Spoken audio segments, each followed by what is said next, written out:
Assalamualaikum warahmatullahi wabarakatuh. Sebelum mulai presentasi kali ini, izinkan saya untuk memperkenalkan diri dulu. Perkenalkan, nama saya Firman Firdaus.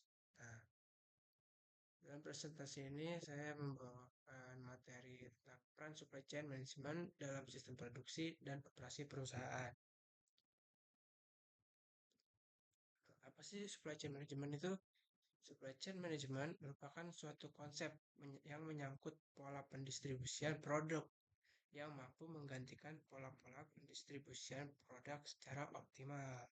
Nah, pola baru ini menyangkut aktivitas pendistribusian, jadwal produksi, dan juga logistik.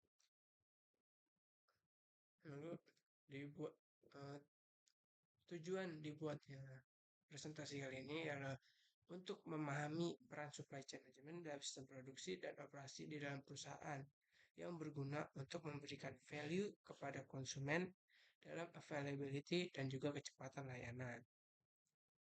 Nah, rumusan masalahnya di mana yang pertama itu adalah perkembangan lingkungan industri. Perkembangan lingkungan industri pada era global sekarang ini menjadi salah satu pemicu bagi banyak organisasi perusahaan untuk menggali potensi yang dimiliki, serta juga dapat mengidentifikasi faktor kunci kesuksesan untuk unggul dalam persaingan yang semakin kompetitif. Yang kedua, di sini ada kepuasan konsumen, di mana pada dasarnya konsumen mengharapkan dapat memperoleh produk yang memiliki manfaat pada tingkat harga yang dapat diterima. Lalu yang ketiga, sini ada perkembangan perusahaan. Perkembangan perusahaan menjadi terhambat akibat besarnya persaingan di dalam perdagangan dalam memperebutkan konsumennya. Nah, poin ketiga ini ada hubungan dengan poin kedua, di mana kepuasan konsumen dapat menjadi salah satu kunci utama dalam perkembangan perusahaan. Lanjut, ya.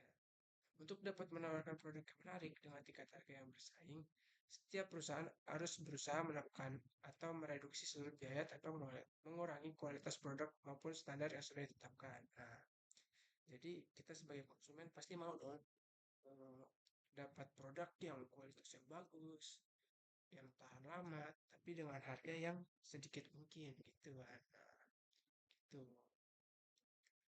Nah, inti dari supply chain management itu adalah meningkatkan efisiensi serta efektivitas koordinasi antara pasokan atau supply dan juga permintaan atau demand. Lanjut.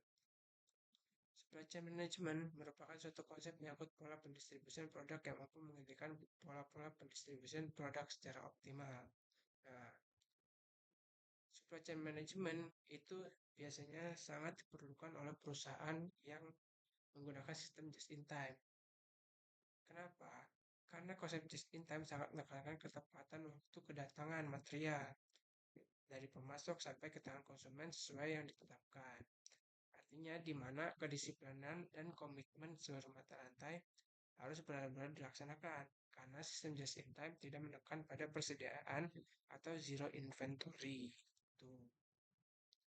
Jadi dia kalau sistem just in time dia tidak membuat stok. Nah, jadi di mana rantai mata rantai atau supply chain ya itu dari awal sampai akhir harus benar-benar terkonsep dengan baik. Nah, lalu kalau untuk perusahaan yang masih mementingkan persediaan karena karakteristik material atau misalnya faktor musiman, nah, itu sebagai langkah antisipatif untuk menyiasati lingkungan industri yang tidak stabil. Nah, supply chain management di sini juga diperlukan.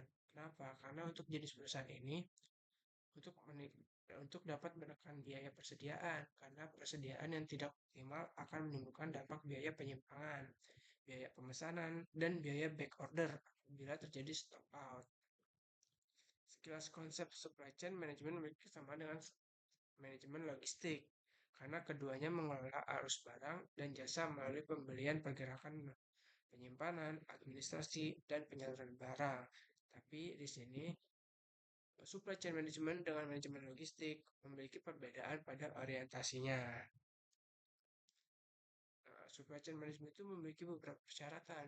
Syarat utama dari penerapan supply chain management ialah dukungan dari manajemen itu sendiri.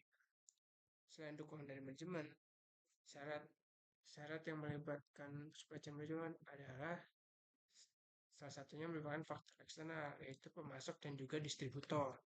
Sebelum membangun komitmen dengan melaksanakan kontrak kerja dengan para pemasok, maka perusahaan terlebih dahulu harus melaksanakan evaluasi dulu dalam pemasoknya. Tuh. Syarat berikutnya adalah pemilihan distributor sebagai perantara produk perusahaan sampai ke tangan konsumen akhir. Nah, terus ada juga persyaratan penting dalam penerapan supply chain management adalah transparansi arus informasi.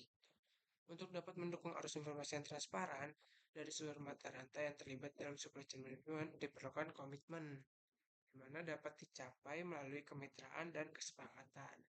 Disertai juga dengan ketersediaan database. Jadi semua itu dimasukkan dalam database.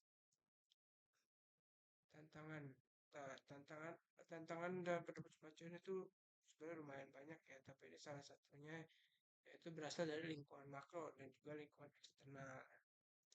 Tuh, faktor eksternal. Nah, di sini misalnya ada saja tren perekonomian global yang menunjukkan adanya kecenderungan inflasi, khususnya di Indonesia. Nah, apalagi di Indonesia ini sekarang kan pengen ada apa sih namanya?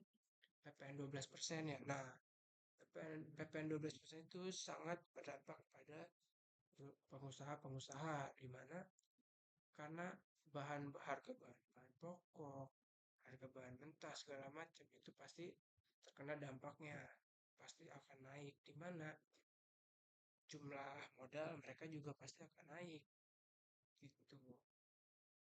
Nah, faktor eksternal lain adalah perkembangan teknologi. Perkembangan teknologi yang terkait perkembangan teknologi yang terkait dengan teknologi informasi mungkin dapat diadaptasi oleh perusahaan yang mendapat supply chain management sehingga dapat mengelola informasi yang bergerak sangat cepat untuk menanggapi perbedaan produk. Tantangan yang sering dihadapi juga khususnya untuk perusahaan yang berada di negara berkembang adalah masalah infrastruktur. Infrastruktur adalah termasuk birokrasi yang rumit. Masalah ini akan memberikan dampak yang signifikan terhadap tantangan supply chain management. Tuh. Di sisi lain, ada juga tantangan yang dapat digolongkan dalam lingkungan mikro atau lingkungan perusahaan itu termasuk stakeholdernya. Misalnya saja pengukuran kinerja tidak didefinisikan dengan baik. Kita lanjut. Nah, tapi di balik tantangan-tantangan tadi, balik tantangan ini, supply chain management juga memiliki beberapa manfaat. Yang pertama itu ialah kepuasan pelanggan. Konsumen atau pengguna produk merupakan target utama dari aktivitas proses produksi setiap produk yang dihasilkan perusahaan. Karena tadi di dalam supply chain management kita dapat menekan biaya modal, tapi untuk mendapatkan hasil yang lebih maksimal lagi. Gitu. Lalu yang kedua meningkatkan pendapatan.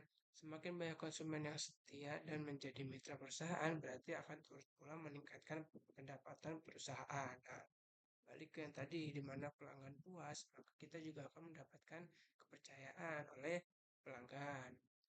Yang ketiga sini menurunnya biaya. Pengintegrasian aliran produk dari perusahaan kepada konsumen berarti pula mengurangi biaya-biaya pada jalur distribusi. Tuh, yang keempat, pemanfaatan aset semakin tinggi. Aset terutama faktor manusia akan semakin terlatih dan terampil baik dari segi pengetahuan maupun keterampilan. Nah, itu kelima ialah peningkatan laba.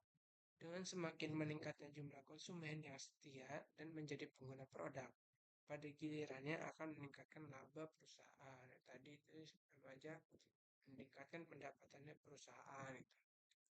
Perusahaan semakin besar, perusahaan yang mendapat keuntungan dari segi proses distribusi produknya lambat laun akan menjadi besar dan tumbuh lebih kuat. Nah, gitu.